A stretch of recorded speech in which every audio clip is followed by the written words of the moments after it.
Hello, Clark. I've been expecting you.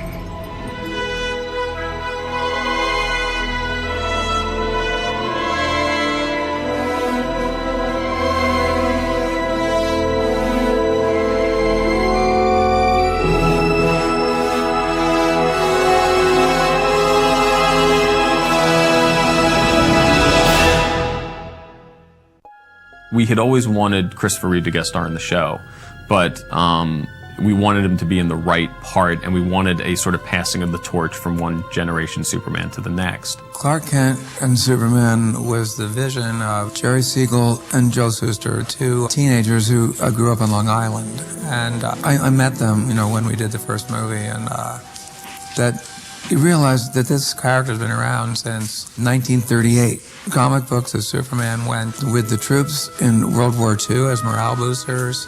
It's a very important piece of American pop culture, mythology. It's about hope. It's about what friendship means. It's about leadership. It's about discovering yourself. And all those things are relevant to every generation. And I'm glad that the character has survived the test of time and will always be reinvented for each generation. Christopher Reeve's casting in the Superman film is such a pivotal point in comic history as well as film history that such an appropriate actor was put into the suit of a fictional character, that he really electrified the legend of the character even more by his attractiveness as a male model type of guy, but his clarity of performance, the physicality, of course, he brought to it. And then, of course, he's the first guy actually playing two separate people in these roles, trying to make it convincing that you could be mistaken as to knowing Clark Kent and not thinking that's the same guy. And he pulled it off. We called Chris's agent and said, would he be interested? What is his connection to Superman now? Is he still interested? And he'd seen the show and really enjoyed it. I was a little bit skeptical when I heard about it at first, but I must say that the writing, the acting, and also the special effects are really quite remarkable. When Alan Miles came to us in the writer's room and said, Christopher Reeve is going to do the show, I just damn near fell out of my chair. I mean, it was just like, I couldn't believe that we were going to have this opportunity. They wrote, I still think, one of the best shows that I'd ever read. It was so rich with emotion, and it was so much about Clark's discovering something about himself, and it would be the first time that he would really learn that he was alone in the universe. And to hear that from someone who had played the part and someone who was so, in the audience's mind, identified with Superman was magical. One of my receiving stations picked up a faint signal. It took me years to decrypt it. And finally, I discovered a mathematical key that was built into the transmission. Can you read it? Yes. It says, "This is Kal-El of Krypton, our infant son, our last hope. Please protect him and deliver him from evil." I had the opportunity to work with Christopher Reeve. He is probably the most knowledgeable guy on Superman in the world. I mean, the guy knows every single date, fact, time, everything. And we got to the point in our discussion where I had to ask him, I said, wait, I don't want to know that stuff. And I explained to him that luckily growing up, I had seen the Superman films, but I didn't know them so much. I didn't follow the mythology all that much. And so when I came onto Smallville, even when I read the first script, I didn't have that knowledge in my head floating around. So I'm able to go at Clark with only the information they've given me here on Smallville.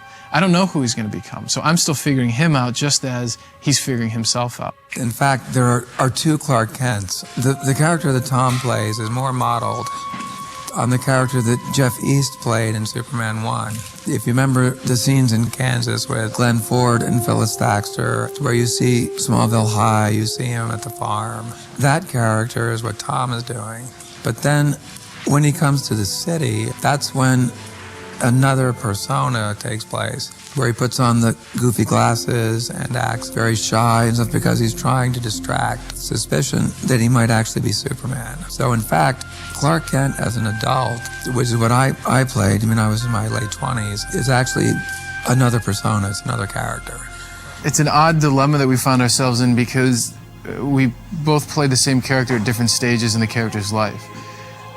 So a lot of the information that he had was about a character who I don't know, as well as the character that I'm playing differs slightly from what the background he had when he played Superman. He brought a real humanity to the character because I think he treated the character with respect.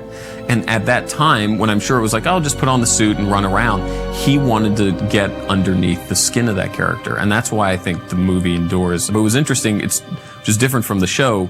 In the film, Superman is the character and Clark Kent is the disguise. And, you know, in our show, Clark Kent is the character and ultimately down the road, Superman will be the disguise. So I think it's just a different take on the same material.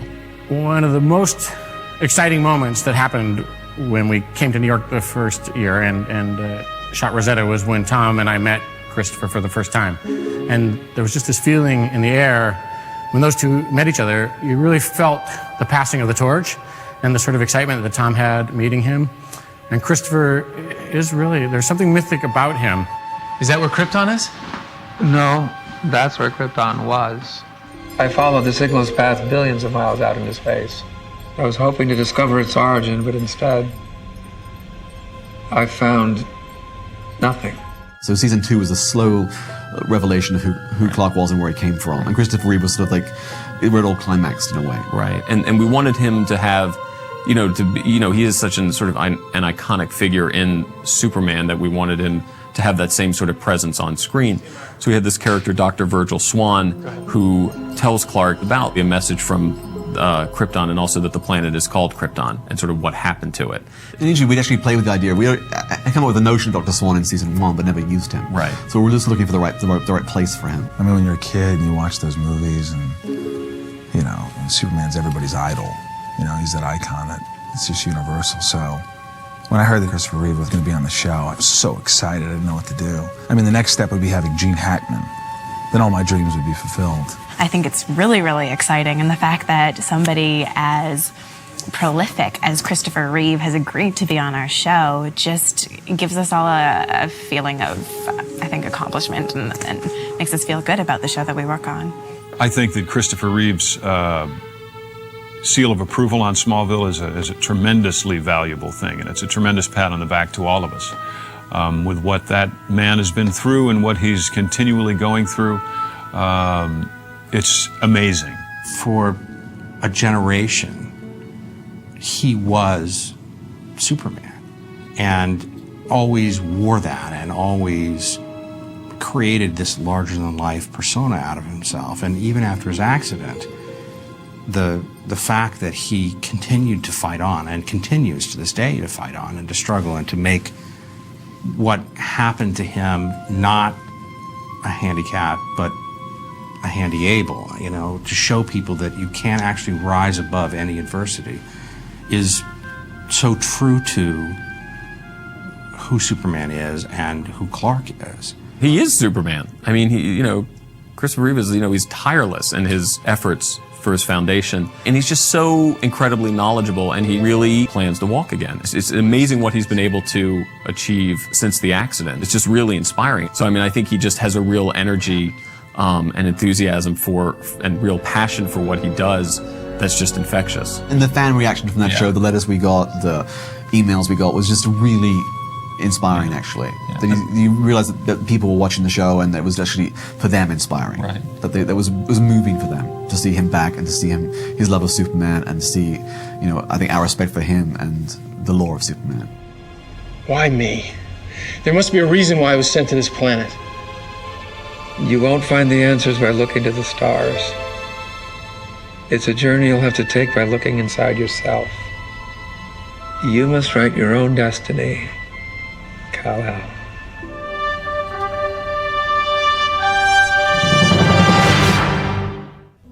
Please help us conquer paralysis. Call the Christopher Reeve Paralysis Foundation at 1-800-225-0292. Or visit the CRPF website at christopherreeve.org. Thank you. Thank you. Oh, no, thank you very much. Thank you. Please call.